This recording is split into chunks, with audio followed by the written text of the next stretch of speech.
भारतवर्ष का एक महत्वपूर्ण राज्य है ओडिशा। प्राचीन काल में ये कलिंग के नाम से विख्यात था। सूर्य की पहली किरण इसी प्रदेश के एक कोण पर पड़ती है।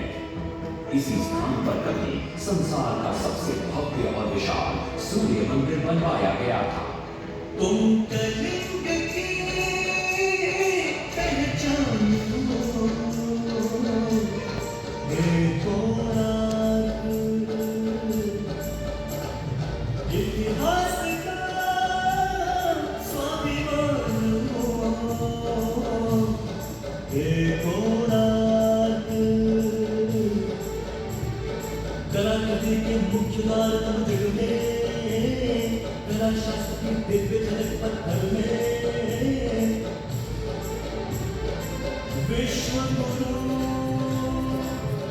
भारत के गौरव, आज दया के पात्र हो क्यों, कोणार्क कोणार्क कोणार्क कोणार्क। सैकड़ों साल पहले की बात है। पुरातात्विक दस्तावेज के तौर पर संग्रहित पुस्तक मागला पांजी और बाया चक्रा में उल्लेख है कि 13वीं सदी में गंगवंश के राजा लांगुला नरसिंहदेव ने इस सूर्य मंदिर का निर्माण करवाया था। नरसिंहदेव युद्ध में बड़े प्रवीण और शक्तिशाली थे और मात्र 18 साल की उम्र में वे अपने पिता राजा अनंग भीमदेव की विशाल सेना के प्रधान सेनापति नियुक्त कर दिए गए थे।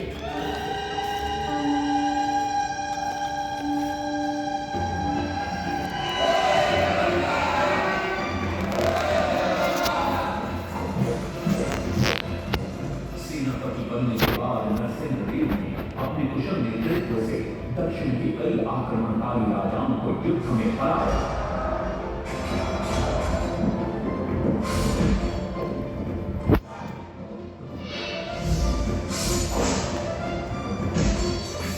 और उनके राजकोष पर कब्जा कर लिया।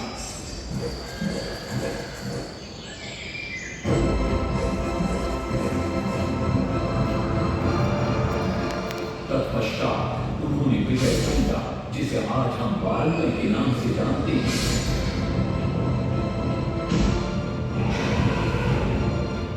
काकतीय वंश के राजा गणपति को परास्त किया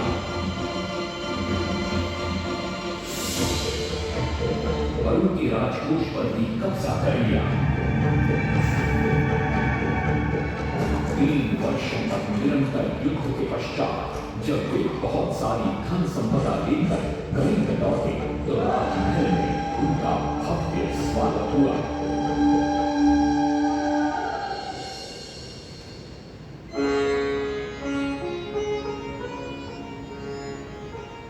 राजमाता कस्तूरी देवी पुत्र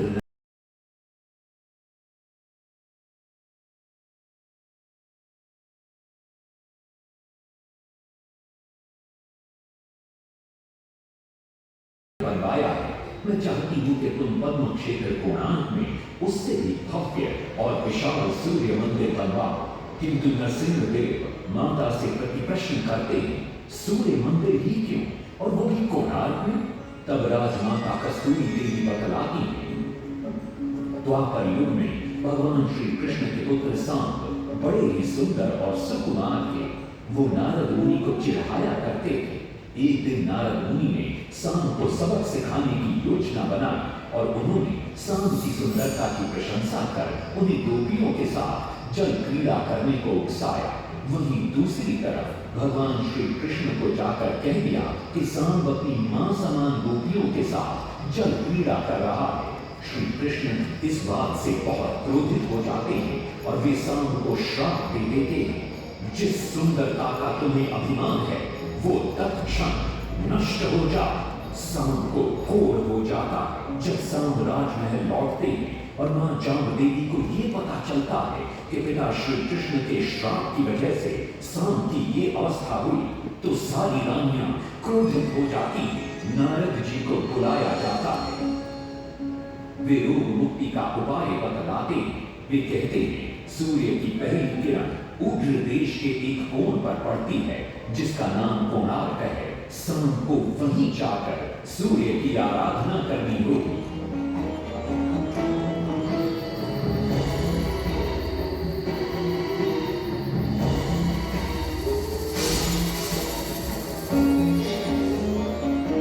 बहुत ही लंबी और कठिन यात्रा के पश्चात शाम अपने सैनिकों और सेवकों के साथ कोणार्क की चंद्रभागा नदी के तट पर पहुंचते हैं और नित्य प्रातः स्नान के बाद सूर्य की आराधना आरंभ करते हैं।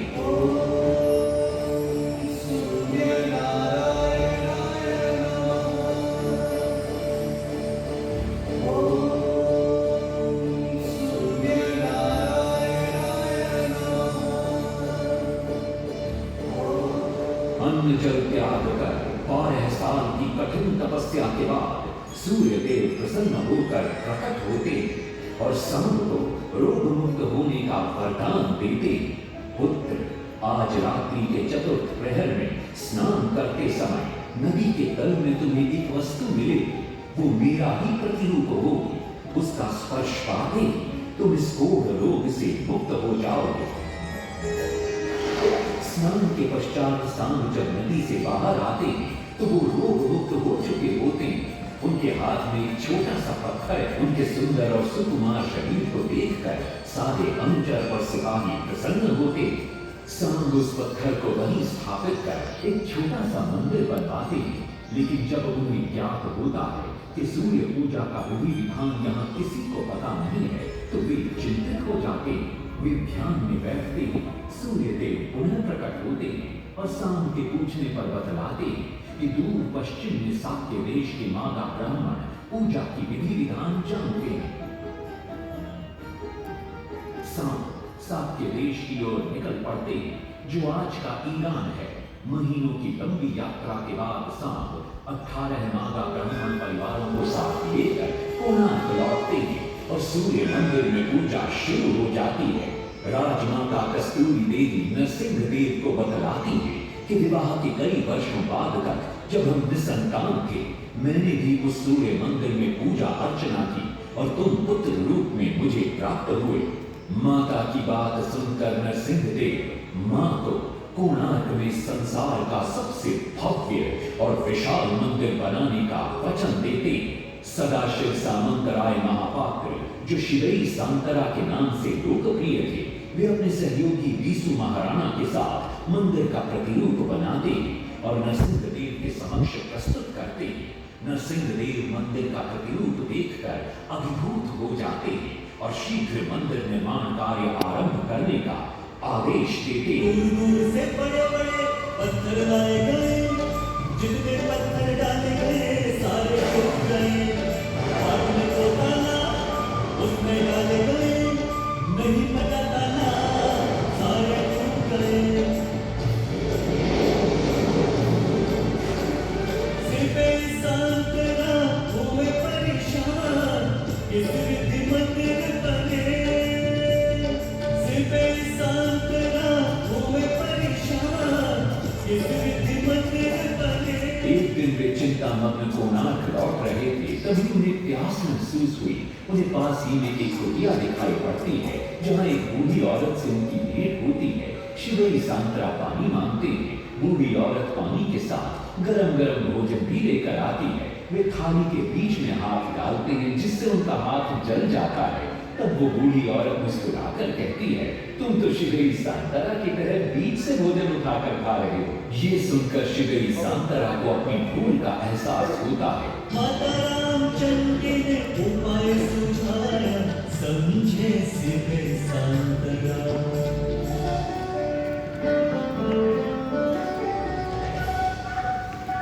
तत्पश्चात वो किनारे से पत्थर डलवाना शुरू करते हैं और मंदिर निर्माण का कार्य तेजी से आगे बढ़ने लगता है। 1200 शिल्पियों ने 12 वर्ष में मंदिर बनाया। घोड़े साथ सजा कर रथ में समय का चक्र बताया।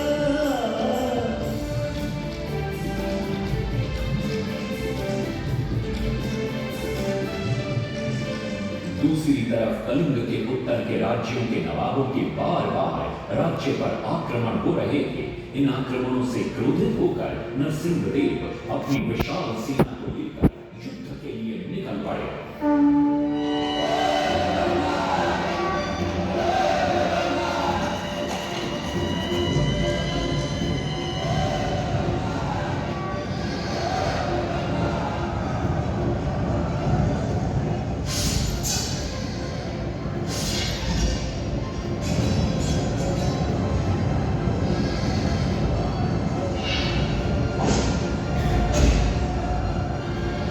शक्तिशाली गौरवंग के नवाबों को भी युद्ध में परास्त कर दिया और उनसे प्राप्त सारा धन अपने कब्जे में लेकर सूर्य मंदिर के निर्माण कार्य में लगा दिया।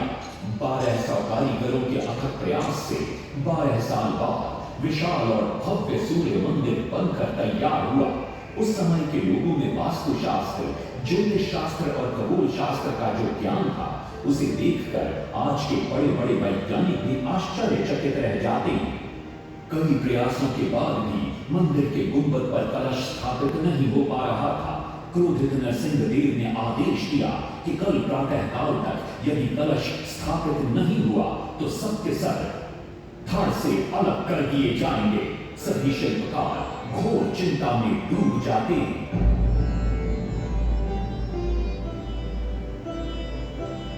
दूसरी तरफ मुख्य शिल्पकार बीसू महाराणा का 12 साल का बेटा धर्मपद सूर्य मंदिर के प्रतिरूप पर कलश बिठाकर प्रसन्न होता है और मां के सामने अपने पिता से मिलने की इच्छा व्यक्त करता है। मां अपने बागीचे के पेड़ पोटली में बांध कर देती है और कहती है, अपने कुत्ते बलिया को साथ लेकर कोणार्क जाओ। बलिया अपने मालिक को पहचान लेता है और बीसू महाराणा से निपट जाता है। धर्मपद अपने पिता को प्रणाम करता है और अपना परिचय देता है। सबको चिंता में देखकर वो अपने पिता से इसका कारण पूछता है। कारण जानकर धर्मपद कहता है, अगर आप आज्ञा दें तो मैं मंदिर के गुंबद पर कलश स्थापित कर सकता हूं। शिवे सांतरा धर्मपद को अनुमति दे देती। धर्मपद गुंबद पर चढ़ जाता है और कुछ ही समय के प्रयत्न के पश्चात वो कलश को स्थापित करने में सफल हो जाता है। गुंबद पर कलश स्थापित होते ही नीचे गर्भगृह में चारों दिशाओं में लगे चुंबकों के आकर्षण से सूर्य महाप्रभु की मूर्ति शून्य में स्थापित हो जाती है। सब धर्मपद को कंधे पर बिठाकर खुशी से नृत्य करने लगते हैं। तभी कुछ कारीगर इसका विरोध करते हुए कहते हैं, अगर सुबह राजा को ये पता लग गया कि इस बच्चे ने कलश को स्थापित किया है तो किसी का बचना संभव नहीं है, इसलिए धर्मपद को मरना होगा। इस बात से शिवे सांतरा बड़े क्रोधित हो जाते हैं। भीषण वाद विवाद छिड़ जाता है। ये सब देखकर धर्मपद गहरी चिंता में पड़ जाता है और वो सोचता है कि यदि मेरे जीवित रहने से इन सब का सर काट दिया जाएगा तो इससे अच्छा है कि मैं आत्म बलिदान कर दूं ताकि सबके प्राण बच जाएं। और उसी पल धर्मपद नवनिर्मित सूर्य मंदिर के शिखर पर चढ़ जाता है। महाराणा के सुपुत्र धर्मान कलश बिठा के त्याग दिए निज प्राण, शिल्पियों का मान बढ़ाया। वास्तुशास्त्र के अनुसार बना सूर्य मंदिर।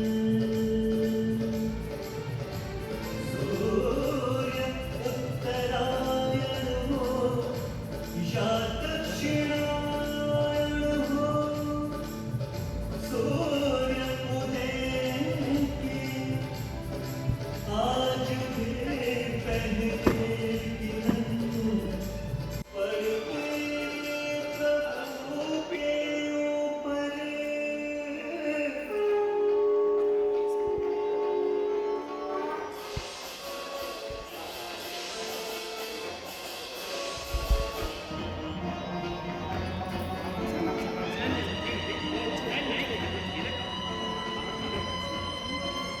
तभी वहां नरसिंहदेव भी आ पहुंचते हैं।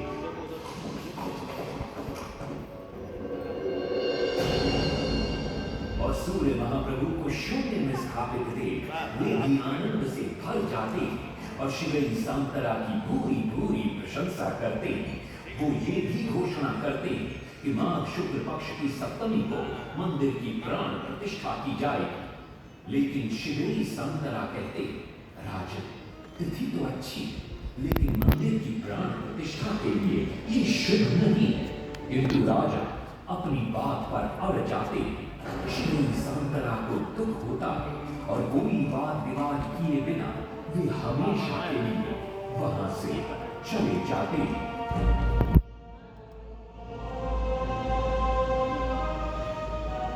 पूर्व निर्धारित तिथि पर मंदिर की प्राण प्रतिष्ठा संपन्न होती है।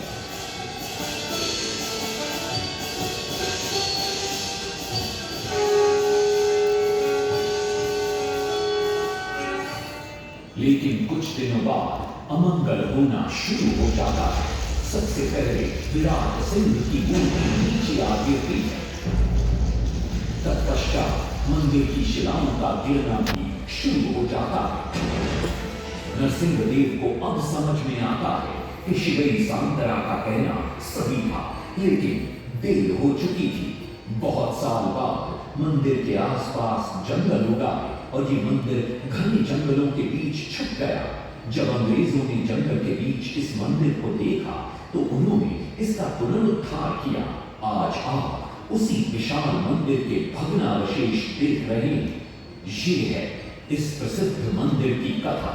अब इस कथा में कितनी सत्यता है और कितनी कल्पना है, ये तो किसी को नहीं मालूम, लेकिन ओडिशा की जनश्रुतियों में यही कथा विद्यमान है।